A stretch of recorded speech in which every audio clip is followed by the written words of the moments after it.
Let me talk about the ribbing. The ribbing I use is this type of single-sided ribbing, where one side is already knitted, so it doesn't need to be folded like regular ribbing. I think if the style is too thick, it may cause the shoulder area to puff out a bit because it features a low neckline design. For this kind of ribbing, since one side is already knitted, we use that side as a reference to mark a width. This width is what I wrote on the pattern. For example, if I wrote 5 millimeters on the pattern, then you would draw a line 5 millimeters above that side. Then, 5 millimeters above this line is where the seam will be. So draw another line. For example, if I write 7 millimeters, then you draw the first line at 7 millimeters and the second line at 5 millimeters. The second line is the same because it is a seam. After finishing, if there are any excess parts, just trim them off directly. Also, for the thick pieces of our two underskirts, at the back opening position of the upper body, you need to leave 1 centimeter on this side, while the remaining positions are normally 5 millimeters. Additionally, the bottom edge of the sleeves does not need to have seam allowance, except for these two positions. For the rest, normally leave a 5 millimeter allowance. Now regarding the upper part, I have a numbering system of 1, 2, 3, 4, 5, and I will arrange them for you because we need to sew them in pairs according to the sequence. It's still not aligned. First of all, we have this graphic with text all facing upwards, and we are drawing on the reverse side of the fabric. This way, when we finish, it will be consistent with my final product image because it has a height difference and the direction of my final product image is aligned. When arranging the sequence, we do it like in my video, numbered 1, 2, 3, 4, 5, and so on. Then we sew the two adjacent edges together with their fronts facing each other. The dimensions for the shoulder straps should be cut directly according to the measurements on the blueprint, without needing any extra seams. The length I provide will be relatively long because if it's too short, you will have difficulty stitching when measuring later. Anyway, if it's too long, we can trim it later, so let's start with aligning it. Iron it a bit, then fold both sides towards the center line created by the fold. Finally, we bring both sides together, measure a line, and secure this position. After measuring one side, we measure a line on the other side as well.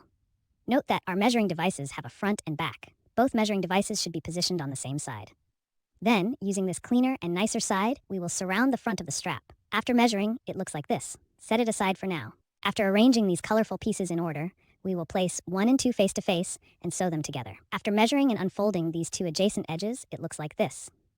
Then we continue to measure and sew the adjacent edges of 2 and 3. After finishing the measurements and sewing, we continue to unfold and sew the edges of 3 and 4 together, face to face. Then we unfold them in the order of 1, 2, 3, 4. Then, the adjacent edges of 4 and 5 are sewn together face to face.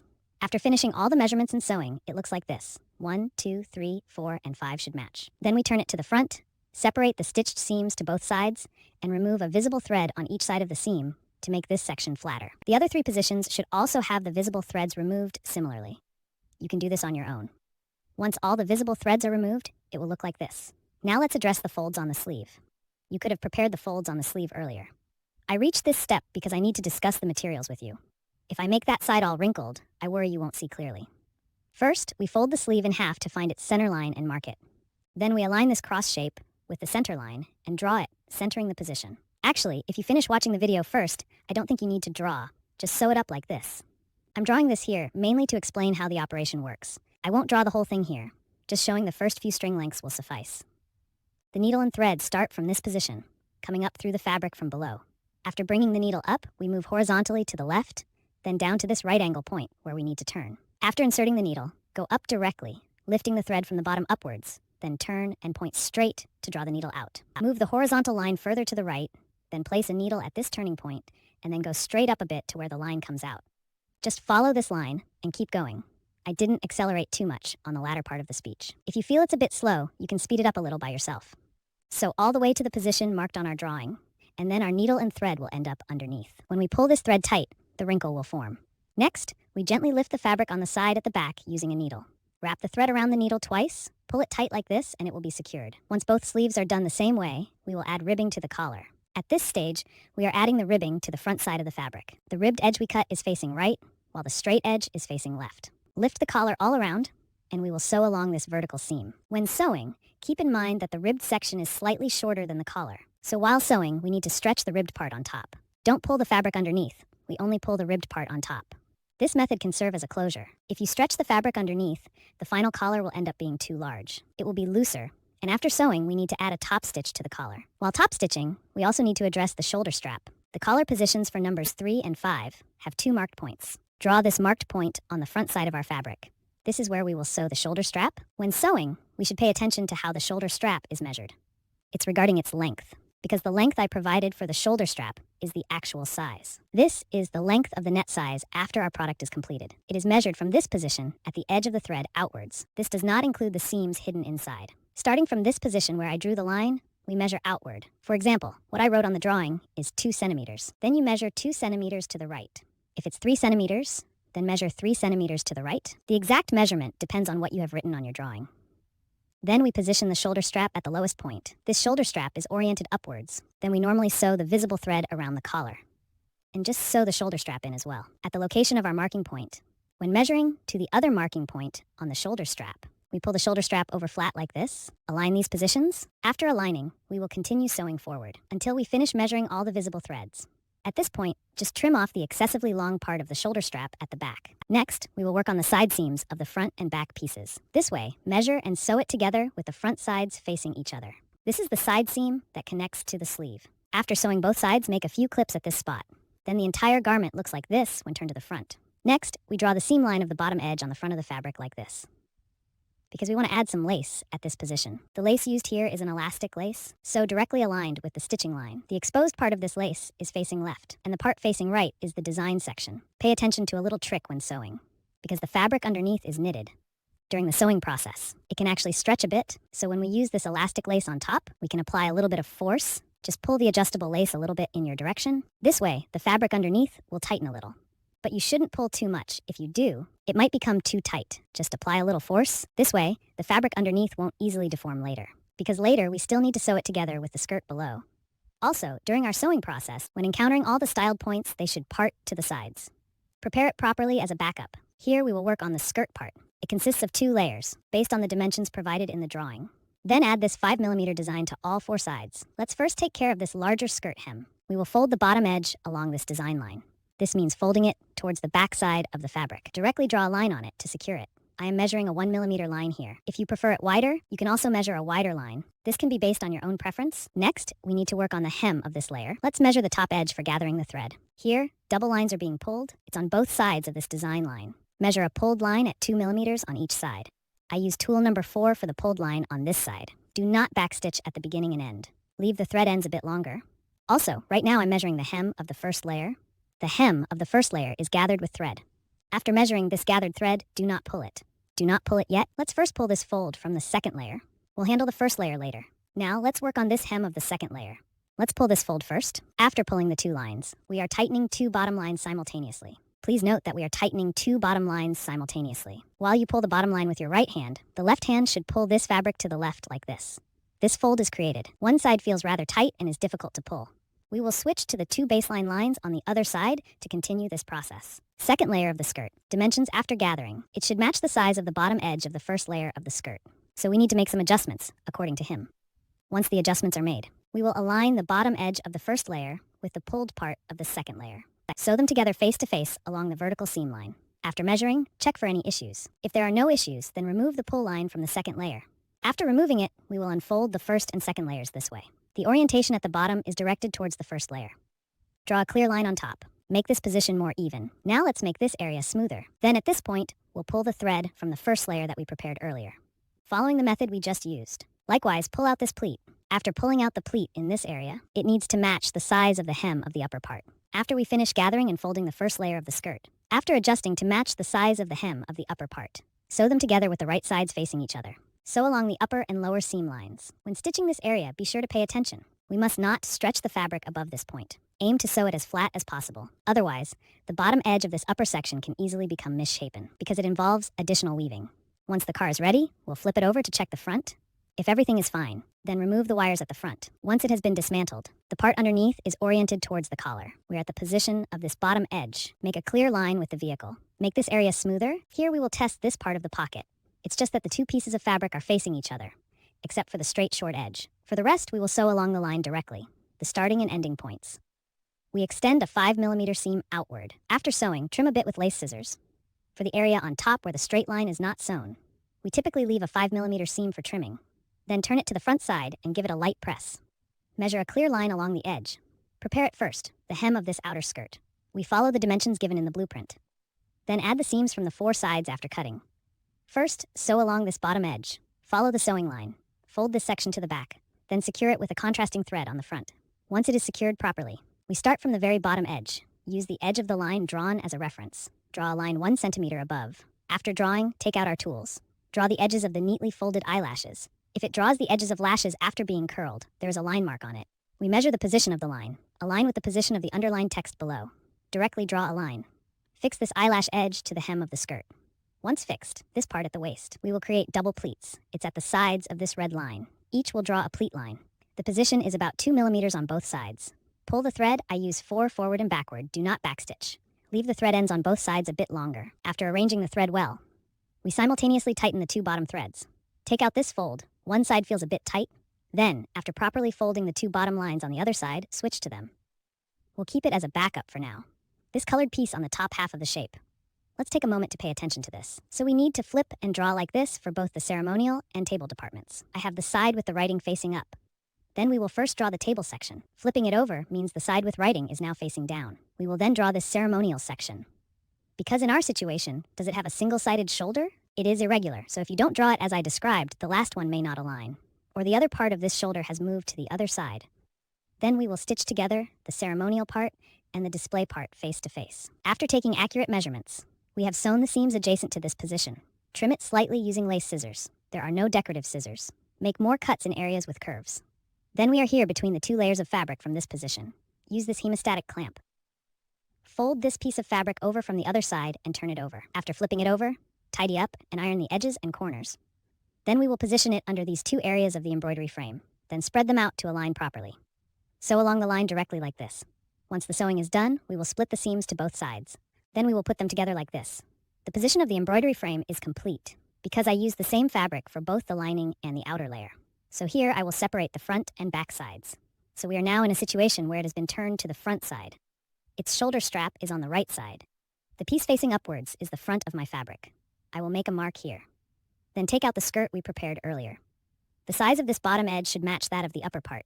We will sew them together with the right sides facing each other. During sewing, we can simply sew it separately to the outer fabric, the bottom edge of the outer fabric. Sew the wind line so that the front faces upward and downward. It's advisable to check it afterward. If there are no problems, then remove the pull line in front. Then check this longer section. We are discussing this side. The fabric, lining, and skirt are all spread out like this. Then take out the strap we prepared earlier. Put it in the center position. In fact, this position is where the upper part of the fabric is located. We will align the front of this strap with the front of the fabric. This position is aligned. Then we will take this piece on top, which is the lining. Cover it like this. Then fold the bottom edge of the lining like this. The fold should be aligned with the position where it connects to the skirt hem below. It is the position where we hold the hem of the skirt. Just right. This can only block it. The strap in the middle. Then we will directly sew along this seam line. At the location of the right angle above, we will trim the design here at an angle. Then we take the entire lining, the bottom edge of the upper lining, fold everything directly along this design line inward. Fold to the opposite side. You can use a rolling pin to smooth this area. Then let's take a look. It's the side without the sewn strap. This position at the very edge. We place the lining and the outer fabric in this way, with the right sides facing one another. Also, we stitch directly along this edge's seam line. In fact, this side is the same as the earlier buckle side. It's just that we omitted that buckle in the middle. After the withdrawal, we also need to address this right angle position here. Trim it at a slant a little. Then we will take care of this position on both sides. Flip everything to the front for organization. It's good to make it firm. At this point, let's take a look at the position of the lining's hem. There are 2 methods here. One is to connect this folding position with the skirt, the thread at the stitching position here. Sew it together like this using the long needle technique. This means we need to enclose that area. Another method is to manage this side. Arrange it this way. Directly face this area at the waist down to the defined line. Fix this position at the back in place. Here the stitching is fixed directly. After fixing, it looks like this. Now we will work on the bottom of the skirt on both sides, the sides of the skirt. We will directly fold along this curved line. You can use an iron to smooth this area first. We'll start from the bottom position and move upwards. Then you'll go around this neckline like this, come down this way, then move down from this point. All lines have been removed. This is what it looks like after everything is completed. So, if we consider the main part of the outer skirt, it's nearly complete. This front position is connected this way. Then sew a hidden button at the bottom. Next, I will discuss the decorative part. Our drawing includes a decorative piece on the front of the outer skirt. Once cut, it resembles this small piece of fabric. Then we will finish the edges. This way, we'll pluck out those little hairs. It creates a frayed edge effect. Just pluck out about 4 or 5. Actually, that should be sufficient. Once processed, we'll set it aside for now. Then take out an antique ribbon like this. my antique ribbon is a bit thicker, so you can slightly twist it like this with your hand. Then we wrap it around here, sew it directly onto this spot on our chest for decoration. I'm being lazy over here. I directly stitched a few stitches in the side here. I suggest that you use hand stitching. Because of hand sewing, you can hide the line agent behind. Then take out the small square that we prepared with the trimmed edges earlier. Fold it like this. When folding, it is not folded completely in half. Just fold it slightly off like this. Of course, you can fold it in half if you prefer. I'm folding it down at a slight angle like this. Then we cover the thread we just stitched. Then, at the positions on either side, just do a bit of hand stitching like this. I have this antique ribbon. Each side has just one stitch sewn by hand. If you prefer, you can sew a few more stitches. Anyway, it just has a more casual feel. Let's make the decoration for the puppy part here. First, we will separate the diagram like this. On 2 pieces of woolen brick fabric of different colors, draw this pattern. This type of woolen brick fabric is quite large. I just trimmed it slightly smaller on my side, but I don't recommend cutting directly along the edge, because we need to first embroider the eyes and nose on it. If you cut it too small at the beginning, it will be hard to manage. You can work on this large piece of felt fabric. First, draw the pattern properly, and then embroider it directly. Then cut along the drawn line. Then, I directly used this type of sewing thread, but it has 4 strands, which makes a total of 4. Then I worked on this part with a lighter color. First, I'll embroider the eyes and the nose. Regarding the darker side, the method for embroidering the eyes is the same. Everyone can simply embroider it themselves. Begin from the top position of the eye. Bring the needle up from the bottom. Then insert the needle down from the bottom position of the eye. Then we will return to the same point where we inserted the needle for the first time. From here, we will insert the needle from the bottom once more. Next, we will head back down as we did before. The point located at the very bottom of the eye, to a spot just a little to the side. Insert the needle from top to bottom. If you do it with 2 stitches like this, then the eye is already complete. Next, let's work on embroidering the nose. Insert the needle from the bottom up at the very edge of the nose. Then we go horizontally. Directly stitch horizontally like this, and then go down. Insert it into the edge of the other side of the nose like this. Now we've stitched a short horizontal line.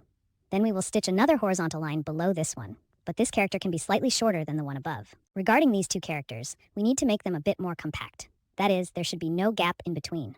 After completing these 2 characters, let's sew this short. Let's first take care of the border under the ear. Align our image with the edge of the border. Align it with the straight part. Then draw this edge of the tiger line. The line should be about 5 millimeters outward. We cut it down. These 5 millimeters indicate a particular style. Then do not backstitch at both ends. Set the stitch length to 3. We are at the position where we drew the line earlier. Positioned about 2 millimeters from each side. Draw a line of paper on each side. Extend the ends of this line at both the front and back. Tighten the 2 base lines after measuring. Extract this fold. Once both are drawn, set them aside for later. These 2 markers, at the bottom of the ears, indicate a position for our upward sliding edge. I created the 2 ears in different colors. Then, when we draw these 2 ears, you need to flip it over to draw, because it has a front and back. It indicates the front position. It's more oriented towards the front side. You can mark it yourself. However, this shape itself is somewhat different. Everyone might be momentarily stunned, but they can still figure it out. The ears should have a reverse opening. I left this position on both sides, about slightly more than 1 centimeter. If you are not very good at flipping it over, you can also leave it a bit wider. For the position where the edge needs to be flipped, we also outline it on the front side. This fabric of mine is a bit see-through. It is visible. If you say it can't be seen, you check for yourselves. We need to slide the edge on the front of the fabric, sew it on along the seam line of our edge binding, as well as the marked line position below. Direct side seam, the seam of the edge binding. At this moment, it is towards my right hand. After securing the sliding edge, we take out another piece of cloth. The 2 pieces of fabric are facing each other like this, except for the area at the reverse side that is not sewn. The remaining positions, we will trace along the position of this red line. Measure the seam directly. Once the measurement is done, use scissors to trim the edges. However, please be cautious. Do not use pinking shears at the reverse seam position. This position, we should just leave one as usual. A 5 millimeter seam will suffice. Then we begin from the reverse position. Turn this ear to the front. Overall, give it a little styling. If the girls have measured the clear line well, they can measure the clear line all the way around. Both ears should be handled in the same way. First, set it aside. The channel of this hat's compartment, please pay attention. If it is sewn on this side, this position on the shorter edges is comparatively short. Leave 1 centimeter for the edge. Then just leave 5 millimeters on both long sides. Because of this position on the sides, I have applied a double-folded edge finishing. Just fold it twice. The first fold is at the 5 millimeter mark. Then the second fold is at the 1 centimeter mark. Tuck this seam in, then we sew it down to secure it. Both ends have the same procedure. However, you should take note. Both ends should face the wrong side of the fabric. Fold it inward. Then we move on to our hat. This position is relatively close to the edge. There is a line here. We will mark this line, draw it at the same position. Draw it on the reverse side of this fabric of the cap. Next, we turn to the front side of the fabric. Let's add this lace. I'm using this type of double layer lace. We place the lace against the front side of the fabric. Sew along this seam line. After the test, turn it to the front. Sew a straight line along the edge of this fabric. Flatten this area, then we turn the fabric to the back side. Is there a line here? It's the line we drew earlier. This fabric of the faku channel. The wrong side is facing up. We will measure it against this red line on the right, and the position of the line we drew underneath. Overlap them together, sew directly along this line vertically. When sewing, we just need to center both ends a little. If you're worried about misplacing this part, you can take the fabric from the top, fold the fabric underneath in half too. Identify the center point, align it with the center point, and sew. Once sewing is complete, take the seam next to the line we just sewed. Just trim a little bit, leave about 2 to 3 millimeters. Be careful not to cut the fabric of the hat itself. We will only cut this seam. Then we will cut the seam on the other side. Along the seam line of this seat, fold it like this towards the back side. Once it's folded properly, we will fold this section down entirely like this. About 1 millimeter in from the edge, we withdraw a line. Directly fix this position. After fixing this position, we take out a repository, directly pass through this channel. The library I'm currently using is a bit large. It's just not a perfect fit for this size. I'll just give you a brief demonstration first, because I couldn't find a suitable library on short notice. Anyway, we just need to pass it through like this, because if it's the appropriate method library, it won't show so much at either end. Then we give this method library to the kid. First we put it on like this, fold the sides down at this position, temporarily secure this position with needle and thread. Directly sew it through, then tie a knot at both ends. After securing it properly, it looks like this on both sides at the back. Then we are at the locations we've secured. Sew this ear on, and sew all these buttons on. Both sides are secured using the same method. Once it's secured, our hat is now finished.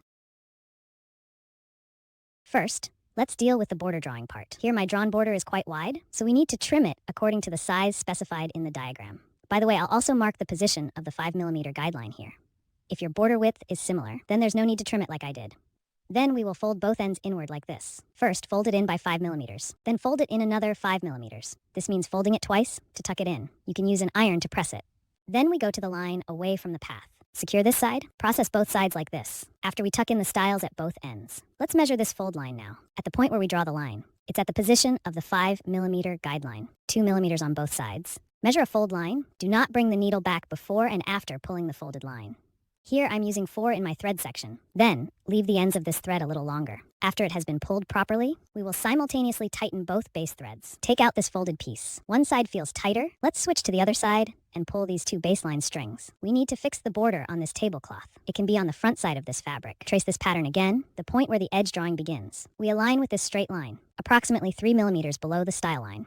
Start sewing from here. You can't start from the very top, because we'll be wrapping it around later. We also need to sew the visible stitching. If you start wrapping it around from the top, then we won't be able to sew that visible line, including the position where we finally finish drawing the edge. It is also a position about 3 millimeters away from this guideline. So after you finish folding the edge you drew, you need to align the edge with this curved one.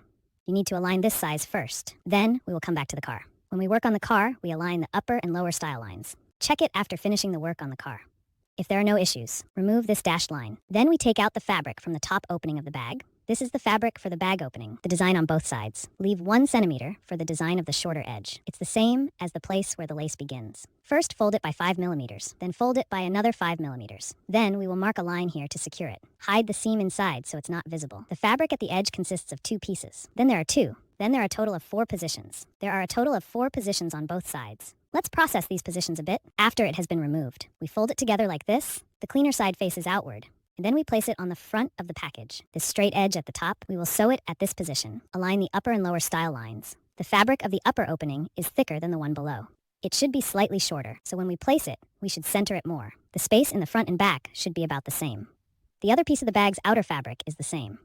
In the same position, take off the fabric from the opening of the bag. The difference here only pertains to our piece of fabric. Its edge simply does not have this lace. Once it's properly removed, we will place the 2 fabric pieces together face to face. Except for the position of the top straight line, we will sew up all the other positions directly. Sew along the edge of this seam line. Then we use the lace scissors. Directly trim the design a bit. Let me explain this part. If you are using the elastic kind of lace, then do not use the lace scissors. Use ordinary scissors directly, in places with curvature. Just cut straight into it. In this way, that kind of elastic lace is not easy to come apart. After the withdrawal, this is how it looks when we flip it to the front. Next, we will set this part aside for now. Next, we take out 2 pieces of ceremonial fabric. The 2 pieces of fabric are facing each other. Then we need to leave one side open. I leave the reverse opening at this position at the bottom of the bag. It's sufficient to leave about 2 centimeters. Besides the reverse opening, there are straight positions that won't be stitched. For the remaining positions, we will measure the seams along the upper and lower lines. Let's take a look. The reverse opening is approximately positioned here. It's also about using pinking shears to trim the style. But pay attention to the style at the reverse opening position. We shouldn't use pinking shears. Just skip over it. Then we take out the outer fabric of the bag first.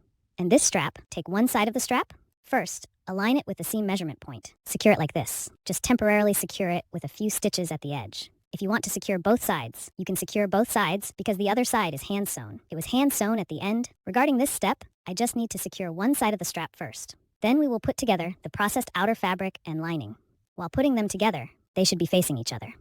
Also tuck the strap in. This length is relatively long. Don't let it go to waste. Now we're going to position the edge of this entire circle. The lining and the outer fabric are sewn together along the seam line. While sewing, then we came across this particular style position. Spread the style out to both sides. Then we leave from the lining to the back opening. Flip this bag to the front and organize it. After flipping it over, stuff this lining back in like this. Then the more prominent ones stand out clearly. We just go along the entire edge of this bag. Check this position clearly. If you don't want to measure it, just iron it to smooth it out. Here, let's string the drawstring of the bag. Regarding the drawstring, you can first prepare 2 longer pieces, because if you find it too long later, you can trim it, can't you? But if it's too short, trimming will be difficult. First, we will thread both cotton ropes through one side of this opening. Once it's threaded properly, we will flip it over. This means the other opening without ropes is facing up. The opening with 2 ropes threaded is facing down. Then we will thread this flipping tool through the opening on top that has no ropes. Pull one of the ropes over like this. After pulling it over, we will tug on the separate rope that we brought over a bit. Let's check which side matches the other side. Then we tie a knot in the rope on the other side, like this. This is the rope we are tying the knot in now. It is the 2 ends of the same line. We will tie a knot in it. Do not flip it over after tying the knot. We will insert the collar tool from the other side like this. Isn't there still a separate bag at the bottom of the other side? We thread this bag through, pull it to the opening of the upper layer. Then, tie a knot at the end of this line too. When tying the knot, we pull tight on both ends at the same time. See if we can set this bag upright. If it works, then it's a success. If it doesn't work, then we threaded the rope incorrectly. Finally, the ends can be trimmed a little. Then use a needle to pull apart these threads like this. Create a fuzzy texture. Regarding the edges of this packaging decorations step, I used a lighter to give it a slight burn. It has a bit of a charred shape. If you also want to achieve this charred look, be careful when handling fire. Then, just sew the button on for this one. And if it's not too flashy, you can also sew it or use fabric glue. This depends on individual preferences. Here, I mainly want to discuss the bag on the other side. I secured it directly in this position. So this length can be adjusted based on individual needs. You can try it on the tile surface first. Then make the necessary adjustments to the length. Then you can sew a few stitches to secure it. When it comes to sewing, I do it rather casually. There's really no need to make these stitches overly neat or anything. I believe you should sew in whatever way you think. Now we will demonstrate how to perform the long stitch technique. First, the thread end is concealed within the fabric. We need to pull the needle out from within the fabric. Align with this exit point and insert the needle into the fabric above it. Can we see it directly from this point? This point is the same as this point. Then we enter this place from here. The distance for the needle in and out here is about 3 millimeters. You can make it a bit denser when you do it, and that's fine. Then, at the same position on this piece of cloth below, insert the needle. Needle out about 3 millimeters apart. The next step is also repetitive. It's just a continuous up and down movement. Once the suturing is done, you can pull this thread tight. Directly tie off the needle. Next, thread this needle through the fabric. Gently pull the thread, and it will be concealed. Stretch the fabric according to the dimensions provided in the drawing. Next, add a 1 centimeter seam allowance at the waistline. The other areas should have a standard 5 millimeter seam allowance. The line is planned on the front side of the fabric. We fold inward along the line towards the back. At the waist, we draw a line about 5 millimeters from the edge. Here we need a channel to thread the elastic. Then, on this bottom edge, we fold inward along the seam line. Here I am sewing a 1 millimeter line along the edge. Just tuck in the edge. The black fabric I'm using here may not be very obvious. It's right here, going down from the waistline. Remove a line about 5 millimeter down. Then a line was drawn about 1 millimeter from this bottom edge. This style is folded in like this toward the reverse side. Once it's done, we use a tool to thread this elastic band. If you don't have a collar turner, any tool will work. As long as it can thread the elastic band, that's fine. Then I would like to highlight this point. What I'm using here is 60 thread count washed cotton. It is relatively not very thin, so when we wear elastic bands, it feels a bit tight, including after we've finished wearing it. This elastic band will also be stretched and elongated by these wrinkles. So the size of the elastic band I provided is not very long. If you are using that type of material, for instance, if you use tulle fabric to make the lining, then you can appropriately lengthen this elastic band. 1 to 2 centimeters. After the elastic band comes through, we will sew a few stitches at both ends to secure it. Then we will align the two side edges to face each other. Let's bring them together. Sew directly along the style line from the bottom to the top. After measuring, turn it to the front and tidy it up. Our interlining is done. The inner lining fabric is cut according to the dimensions in the drawing. Then add a 1 centimeter seam at the waist area on top. The remaining positions have a normal seam allowance of 5 millimeters. The line is planned on the front side of the fabric. We fold inward along the line towards the reverse side. Here at the waist, we mark a line about 5 millimeters from the edge. We need a channel here to thread the elastic band through. Then, on the bottom edge, we will also fold inward along the style line. Here I took away a 1 millimeter line along the edge. Just tuck in the edges. The black fabric I used here may not be very noticeable. It's just below this waist position. Draw a line about 5 millimeters from here. Then draw a line about 1 millimeter from the bottom edge here. This method is folded inwards like this. After drawing the lines, we use a collar turner to thread the elastic band. If you don't have a collar turner, you can use any tool. As long as you can wear elastic bands, that's fine. Then I want to emphasize something here. What I used here is 60 count Suishi cotton. It is comparatively not too thin, so when we wear elastic bands, it feels a bit tight. This includes what happens after we finish wearing it. This elastic band will also be stretched and lengthened by these pleats. Therefore, the size of the elastic band I provided is not very long. If you are using that kind of material, for instance, if you're using mesh fabric to make dresses, then you can appropriately lengthen this elastic band. After threading 1 to 2 centimeters of elastic band, we sew a few stitches at both ends to secure it first. Then we place the two sides facing each other. Join them together. Sew directly along this seam line from the bottom up. Once you've finished measuring, flip it over and tidy it up. Our group name is all set. Great.